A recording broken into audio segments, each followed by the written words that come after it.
Parfait. Aujourd'hui, nous allons parler des ICO ou Initial Coin Offering. Ça se développe de plus en plus. Tu vas nous expliquer un peu ce que c'est, comment ça fonctionne, et nous, à notre niveau, que ce soit débutant, niveau intermédiaire ou expert, on peut être amené à soit les utiliser, soit participer. Alors, qu'est-ce que c'est Ok. un ICO, Grégory? Alors les ICO, c'est un peu comme en bourse les lancements d'actions. Je crois que c'est IPO en Mhm. bourse ou IDO, je sais plus, mais en gros les IPO. lancements d'actions. IPO, ouais. Du coup, en fait, quand une entreprise fait son introduction en bourse, il va y avoir un nombre d'actions qui vont être émises, un nombre d'actions qui vont être annoncées à l'avance, potentiellement avec un prix de lancement à l'avance, et donc vous allez pouvoir acheter directement à la sortie une action. Pour les crypto-monnaies, c'est la même chose. Quand un projet veut se lancer, il faut bien qu'il y ait des gens, il faut bien qu'il y ait un marché qui se crée, c'est-à-dire qu'il y ait des acheteurs et qu'il y ait des vendeurs. Et pour qu'il y ait des vendeurs, il faut bien qu'il y ait des gens qui possèdent ces jetons-là. Et donc, ce qu'on va proposer, c'est de mettre à disposition, souvent c'est 2, 3, 5, 10% de la supply. Admettons une crypto-monnaie avec 1 milliard de jetons, on va dire, on va faire un lancement avec 100 millions de jetons qui vont être mis à disposition pour les premiers investisseurs.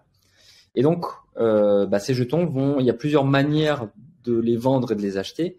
Et on va créer ce qu'on appelle des ICO ou des launchpads. Typiquement sur les plateformes centralisées, par exemple, Binance en fait tous les 2, 3 mois à peu près.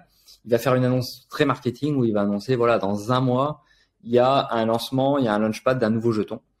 Et en fait, ce qui va se passer, c'est que eux, leur système, ça va être, déjà quand il y a un lancement sur Binance, souvent ça va être une crypto qui risque quand même de bien marcher au lancement parce que c'est quelque chose qui est rare. Ils en font un événement et pour que le jeton soit accepté pour être lancé en launchpad sur Binance, c'est-à-dire qu'il a dû passer quand même pas mal d'audits et pas mal de choses. Je crois qu'Aptos avait été lancé, je crois, il me semble, sur Binance ou enfin de ce genre de crypto-monnaie là. Et en gros, ou Stepen, l'application où on marche avec des chaussures, etc. Tout ça, ça avait été lancé sur Binance. Et en gros, vous allez avoir sur Binance du BNB, donc la monnaie de Binance. Et en fait, vous allez devoir faire une allocation. C'est-à-dire que vous allez devoir dire, moi j'ai un BNB, donc aujourd'hui à peu près à 300 $. Je le dépose sur ce launchpad. Je le mets dedans et on verra ce que je vais avoir en échange. Et en fait, vous posez un BNB, mais à côté, la personne elle va poser 10 BNB, puis il y en a un autre qui va poser 100 BNB, il y en a un autre qui va poser 0,1 BNB. Enfin bref, chacun pose ce qu'il peut poser en BNB.